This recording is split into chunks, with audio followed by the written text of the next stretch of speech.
ఆ ఉమ్మడి జిల్లా డీసీసీ అధ్యక్షుల ఎంపిక నామమాత్రమేనా? పైకి మాత్రం ఎలక్షన్లని చెప్తున్నా మినిస్టర్లు సెలెక్ట్ చేసేసి మమ అనిపించే ప్లాన్లో ఉన్నారా?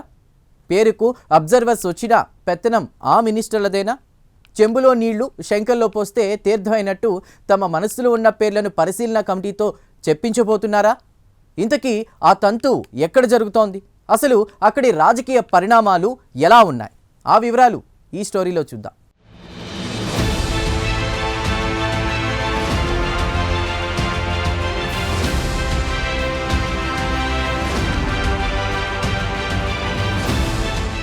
ఉమ్మడి కరీంనగర్ జిల్లాలో కాంగ్రెస్లో సంస్థాగత ఎన్నికలు జరుగుతున్నాయంటారా? జరుగుతున్నాయేమో కానీ ఎన్నిక కంటే ఎక్కువగా ఎంపిక అనే ఆట ఆడబడుతోంది అన్నదే ఇప్పుడు జిల్లా పార్టీ వర్గాల్లో వినిపిస్తున్న మాట. జగిత్యాల, సిరిసిల్ల, పెద్దపల్లి, కరీంనగర్ 4 జిల్లాల్లో డీసీసీ పదవుల కోసం పోటీ కాగితం మీద పెద్ద ఎత్తున కనిపిస్తున్నా బ్యాక్డ్రాప్లో మాత్రం మంత్రులే ప్లాన్లు రాస్తున్నారట.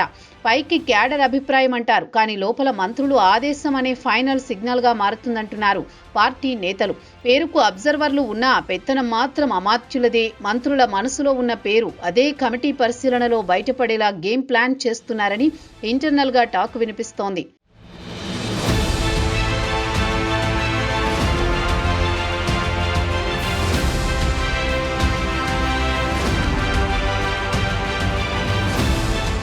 కరీంనగర్ పోరులో గరిష్ఠ స్థాయి వాతావరణం చెలరేగిపోయింది. చొప్పదండి ఎమ్మెల్యే మేడిపల్లి సత్యం, ఇద్దరు మంత్రులు శ్రీధర్ బాబు, పొన్నం ప్రభాకర్ అనుచరుల మధ్య మంటలు రాజేశాయి. మధ్యలో పార్లమెంట్ ఇన్ఛార్జ్ వెలిచాల రాజేందర్రావు ఎంట్రీతో సీన్ పూర్తిగా రసవత్తరంగా మారింది. పొన్నం క్యాంపు నుంచి పద్మాకర్ రెడ్డి, అంజన్ కుమార్ బరిలో ఉండగా ఒకరికి డీసీసీ, ఒకరికి నగర కాంగ్రెస్ పదవి దక్కేలా డబుల్ డీల్ జరుగుతోందంటూ ప్రచారం సాగుతోంది. అదే సమయంలో శ్రీధర్ బాబు అనుచరుడు కోమటిరెడ్డి నరేందర్ రెడ్డి కూడా బలంగా ఫీల్డ్లో ఉన్నారు.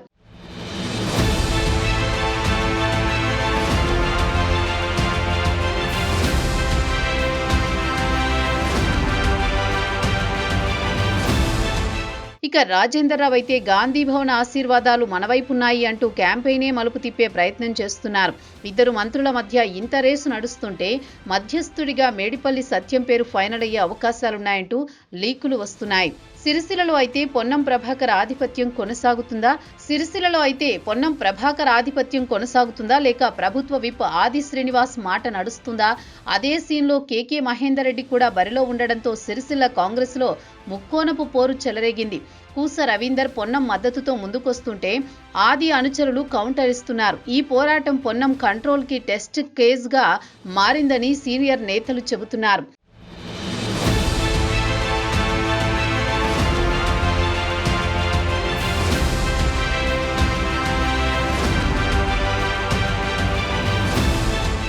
ఇదిలా ఉంటే జగిత్యాల వైపు సీన్ మాత్రం రిలాక్స్డ్గా ఉంది. ఇక్కడ శ్రీధర్ బాబు వాయిస్ ఉన్న చాలు అన్నట్టుగా పరిస్థితి ఉంది. ఆయన అనుచరుడు కల్వకుంట్ల సుజిత్రావు బరిలో ఉండగా కోరుట్ల ఇన్ఛార్జ్ జువ్వాడి నరసింగారావు గట్టి ప్రయత్నం చేస్తున్నారు. మాజీ మంత్రి జీవన్ రెడ్డి తన అనుచరుడు నందయ్య పేరు డైరెక్ట్గా ప్రకటించేశారు. ఇక మంత్రి అడ్లూరి లక్ష్మణ్ వైపు నుంచి సంగనబట్ల దినేష్ పేరుతో కొత్త రేసు మొదలైంది. ఇక్కడ తెరచాటు రాజకీయం నడుపుతున్నది క్యాడర్సా లేక మంత్రులా అన్నదే $1 మిలియన్ ప్రశ్న.